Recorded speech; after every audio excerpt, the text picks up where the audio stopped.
The factor drove 3 nails into the schoolroom door before he read the notice aloud, and I have never in my life wanted so badly to break a man's wrist. It was the 2nd week of February, the sleet coming sideways up Corrigan, and I sat in the gig with the reins going numb in my hands because I had promised my brother I would only look. 11 children stood in the doorway behind her. Miss Frayne took the paper down off the nails herself, tearing the corner, and read it through twice while the sleet spotted it. "The schoolroom is to be cleared by Whitsunday," she said, and her voice did not do the thing I was braced for. It did not break. "The glen is to be let for sheep. Effie, take the little ones back to the fire, they are getting wet." "Under whose hand?" she asked the factor. Mr. Bickle was a soft, well-fed man who wore his coat too fine for a factor and knew it. He looked at his boots. "His Grace's." I heard the words come out of him, and I knew they were a lie the way you know your own name. My brother had not signed that notice. My brother would sooner have burned the house down around himself. And I said nothing, because 11 years earlier I had given him my word, and it is the only oath I have ever regretted keeping. I should tell you who I am, since I am no one in this story except the man who watched it. My name is Nevin Kilbraith, 2nd son, spare and useless, fond of horses and other men's whiskey. My brother Adair was the 6th Duke of Kilbraith, and the country called him the Highland Duke the way you name a weather front. He did not dance. He did not receive. He had put down a rent riot at 22 with nothing but his voice and a riding crop he never once raised, and 3 counties had decided from that day what he was. Miss Elspeth Frayne was the schoolmistress of Corrigan and had been since she was 19. Her father had been a surveyor's clerk who died owing money to half the county. Her gloves were mended at the palm in a thread that did not match. She taught 11 children their letters in a low peat-smoked room with a hole in the roof, and a map of the world she had drawn herself in ink, because a real one cost 4 shillings. She folded the notice into her apron pocket, thanked Mr. Bickle for bringing it up in such weather, and shut the door. That thanks was the worst of it. I turned the gig for home with my ears burning. Kilbraith House stood a mile above the village with its back to the loch and every window in it cold. I found my brother where I always found him, at the estate desk in the muniment room, in his shirt sleeves in a room with no fire, going down a column of figures with the point of a pen. "They have nailed a notice to the schoolroom door," I said, "in your name." The pen stopped. Bickle read it out to her in front of the children, I said. "Whitsunday, the glen let for sheep." Adair set the pen down. He was 37 that winter and looked it about the eyes and nowhere else. When he was angry, he went slower, not faster, and the slowness was the thing men could not stand. "Was she distressed?" he asked. She thanked him for coming out in the sleet. My brother turned his face to the window for a while. Down the glen you could see the schoolroom chimney putting up its thin gray line. "She would," he said. "Adair, 1 word from you and Bickle is out of that counting house by dark. And she will hear that the Duke has dismissed his factor over her, and every tongue from here to the coast will ask why." He drew the ledger back toward him. "No." "Then she will believe it was you." "She will," he said, "believe it was me. There is a locked box in the muniment room at Kilbraith, iron-bound, that my father used for tax and charters. My brother kept his own book in it. I had seen the inside of that box exactly twice, and both times I had come away wishing I were a better man, because a better man would have found a way to make him speak. To make you understand what was in it, I have to go back 11 years, to the spring he came into the title, and I will be brief, because he never let anyone be otherwise about it. He was 26, and the estate was in arrears in 19 places. Our father had died leaving debts the way other men leave letters. Adair went round the glens himself that first spring, no factor, no clerk, and put a stop to the small mercies my father had granted, because there was no money left with which to be merciful. He was hated by Martinmas. He expected to be. The 11th house he came to was the Fraynes. There was money owing on it, and the man who owed it was dying in the box bed in the wall. Adair told me the rest of it once, on a night when he had been up 2 days with a sick mare and was too tired to guard his mouth. He said the girl opened the door to him, 17 or 18, ink on her fingers, and she knew who he was because everyone did. He said he had his speech ready, the arrears, the term, the notice, and she stepped out onto the step and pulled the door to behind her so that her father would not hear it. He said she did not beg. He said she asked one thing of him, not the debt, not the term. She asked that the money not be spoken of in the room where her father could hear it, because he had been a proud man, and he had 4 days left in him at the most, and she would rather he spent them thinking he had provided. Then she said she would find the money herself, and she thanked him, and she went back inside to read to her father, and my brother stood on the step in the rain listening to her read through the door, and he did not go in. He rode home. He took the ledger page for the Frayne debt out of the book, and he tore it again, and then he sat down and did a thing I have never known another man in his position to do. He wrote out what it would cost, per annum, to keep one schoolroom in one poor glen open, and to keep one girl in wages who had no one, and he began to pay it out of his own pocket in a year he had no pocket to speak of. He did not put his name to it. He never once put his name to it. He had a lawyer in Inverness send the money down under the style of the Corrigan Trust, which sounds like a charitable society in a city, and was in fact one man and an iron box. The rent of the schoolroom, £40 a year to the schoolmistress, slates, coal for the schoolroom grate and peat for hers. The roof twice. A physician sent down from Inverness for 3 winters when her mother's chest went, and the mort cloth and the burial when the physician was no more use. A shawl every Martinmas, which arrived without a card, which she wore, which I could not look at. 11 years of it, entered in his own hand in the book in the iron box, and against every entry in place of a signature, one word. Paid. I asked him once, the same night, the night of the mare, why in God's name he did not tell her. He said because she would think herself bought. He said it very reasonably, the way he said everything, and then he said the other part, the part I have carried around for 11 years like a stone in a shoe. He said that a duke may do as he likes, and a schoolmistress may not, that if he called on her the parish would have her out of that schoolroom in a fortnight with a name she could not scrub off, and that he had already taken one thing from that house on a rainy step, and did not intend to take another. So he paid, and he did not speak, and once a quarter he found some reason to ride down the glen at the hour the children came out. That was my brother. Now you know why I said nothing in the gig, and why I have not forgiven myself for it. Our aunt, Lady Roskill, came to us that Candlemas with a companion, a lapdog and Miss Prudence Halbrook of the Lowlands, who had 11,000 a year and a laugh like a dropped tray.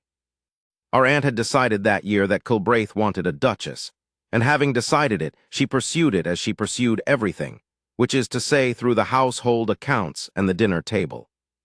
It was our aunt who told me, buttering her toast, that Mr. Bickle had reported the Corrigan school an irregularity. An irregularity, I said. Money's going out for 11 years with no proper accounting, my dear. Mr. Bickle has been at the book since Martinmas, and he is quite distressed. He says the trustees must be brought to look at it before the whole thing becomes a scandal. I have said he may use the long room. I set down my cup so carefully that it made no sound at all.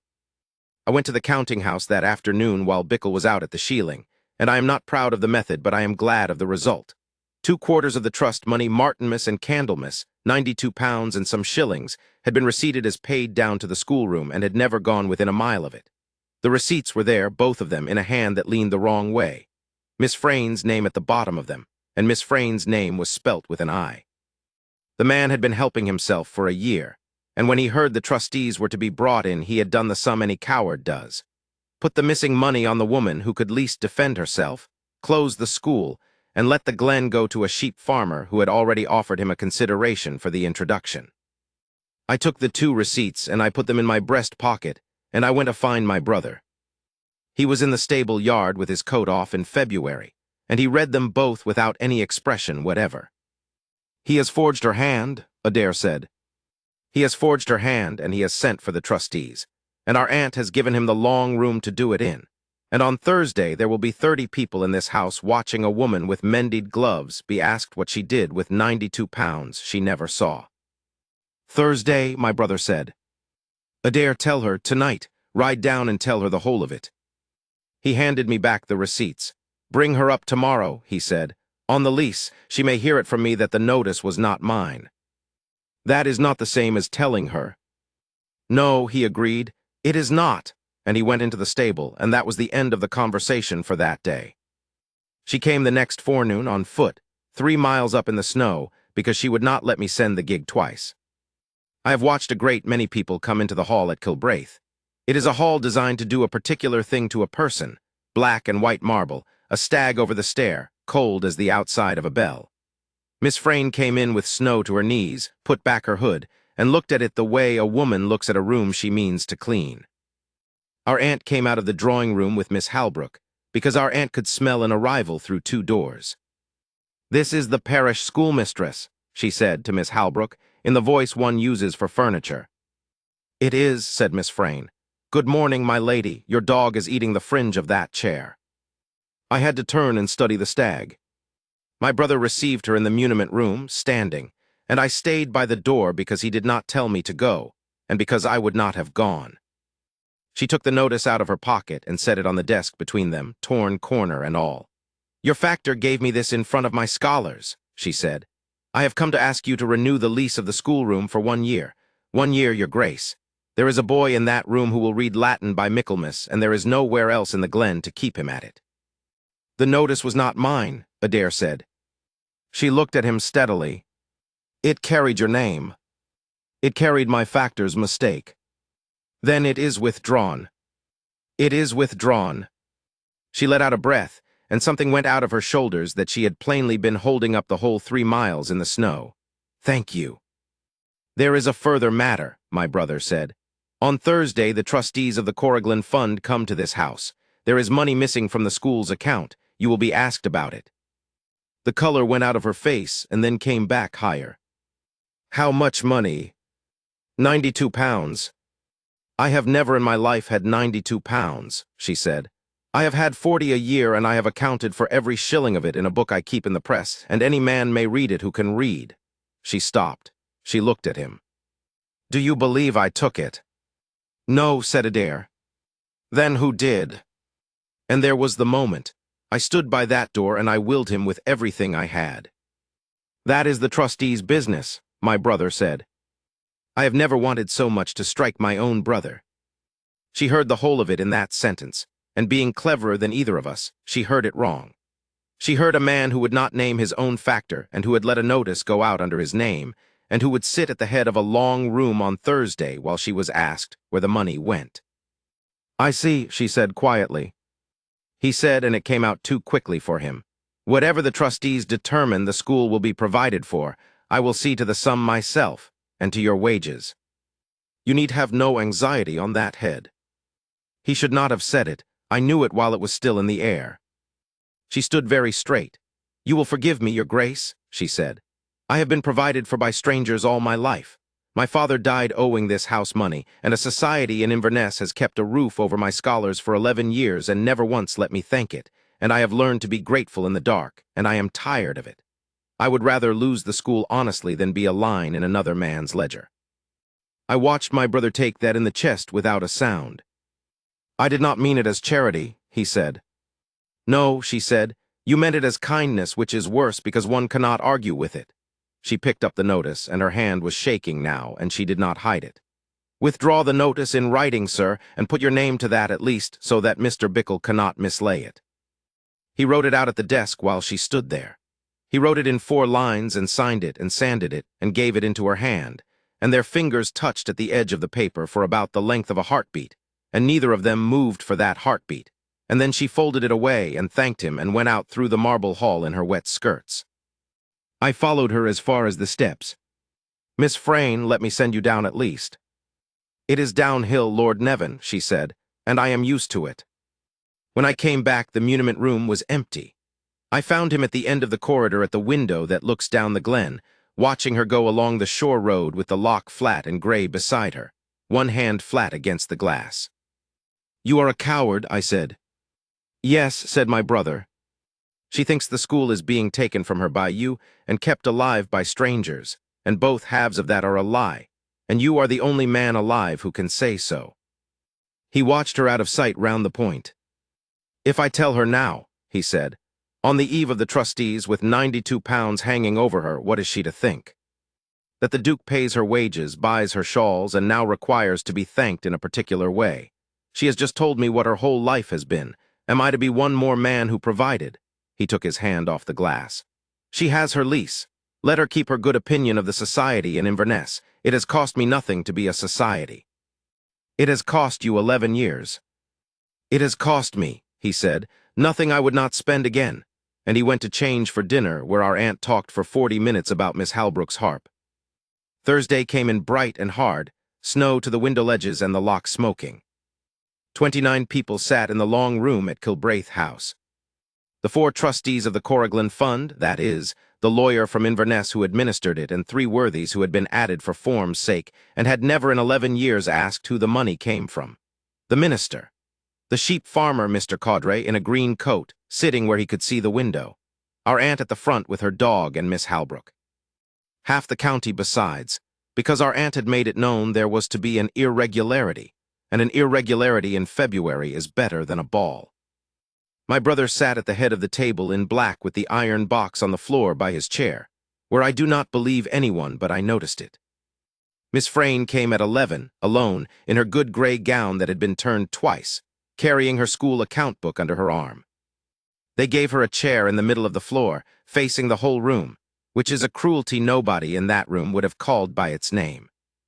Mr. Bickle stood up with a bundle of papers and was very sorry.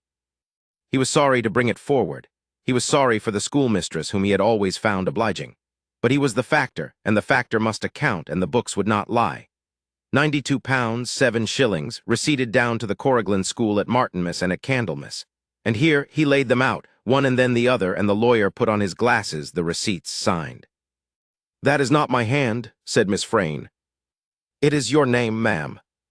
"It is my name spelt with an I," she said. "There is no I in Frayne. There has never been an I in Frayne, and if you doubt it you may look at the roll of my scholars, which is in this book, and at the stone in the kirkyard, which is not."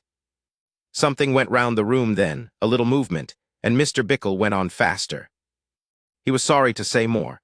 He had looked into the school's affairs since it was his duty. The whole business was irregular from the beginning. Moneys paid down 11 years, from a fund with no visible subscribers, into the hands of a young woman whose father had died in debt to this very house. And he was very sorry, he must say it, whose accounting was kept in a penny book in pencil, and could be written up by anyone in an evening.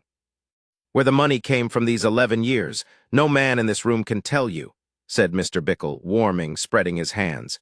And where the last of it has gone, only one person can. "That is enough," said my brother from the head of the table.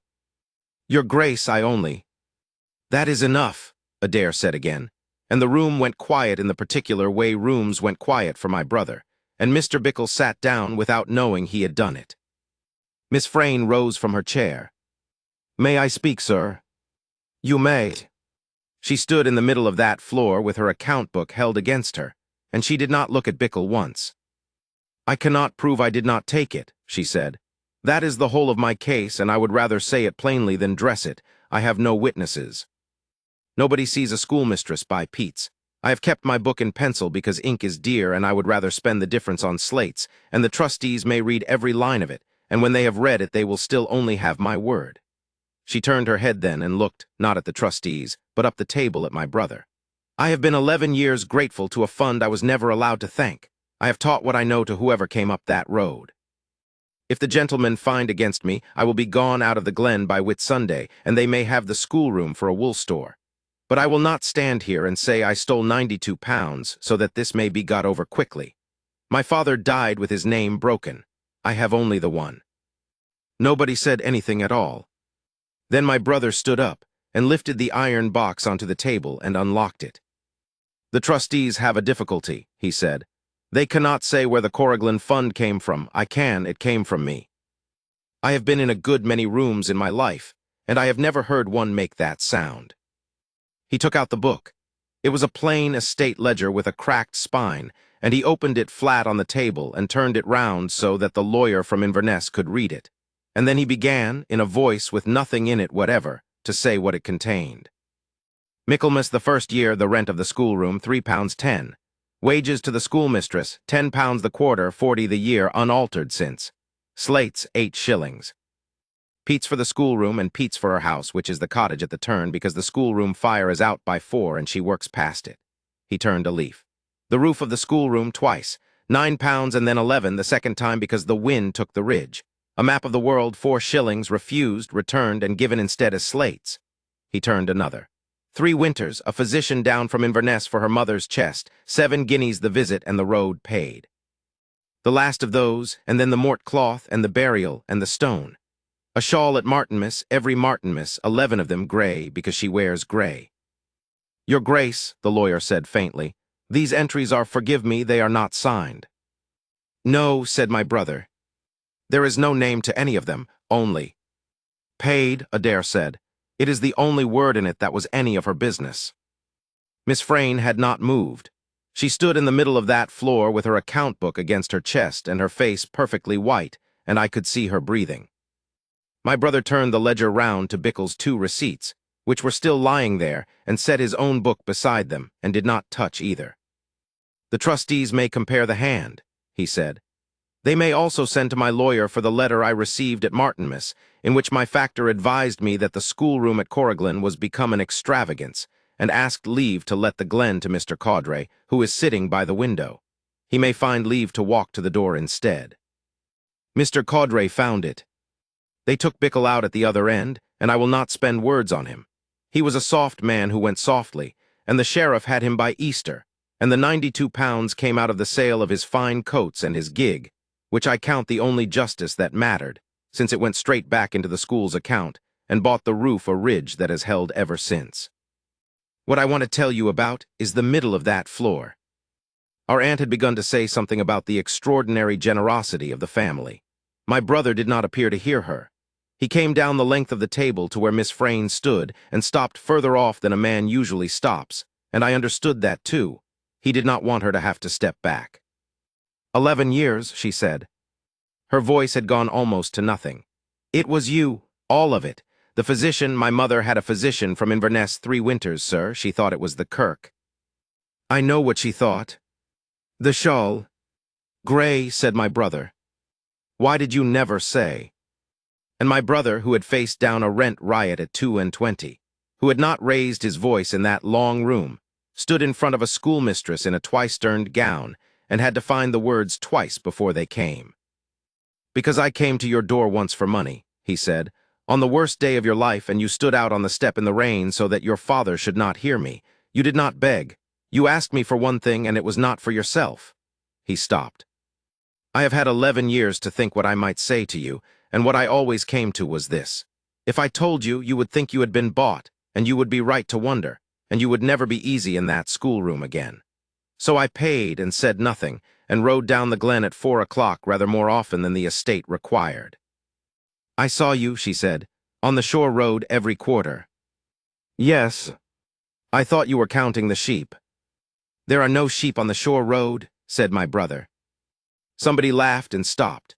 Miss Frayne put her hand over her mouth, and I saw the tears come, and she did not let them have her. She took her hand down and breathed and stood there in front of the whole county with her chin up and let them run.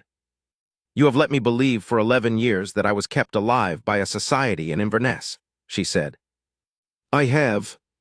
That is a very great deal of lying, sir, for a man who is supposed to be feared. It is. And now you have told the whole of it in front of 30 people, in my defense, and cost yourself every particle of the credit you had for being cold.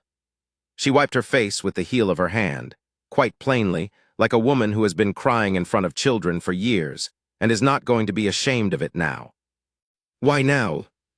Because they had put your name at the bottom of a forgery, Adair said, and I found that I would rather be refused honestly than have you go out of this glen at Whitsunday thinking well of a society and nothing at all of me.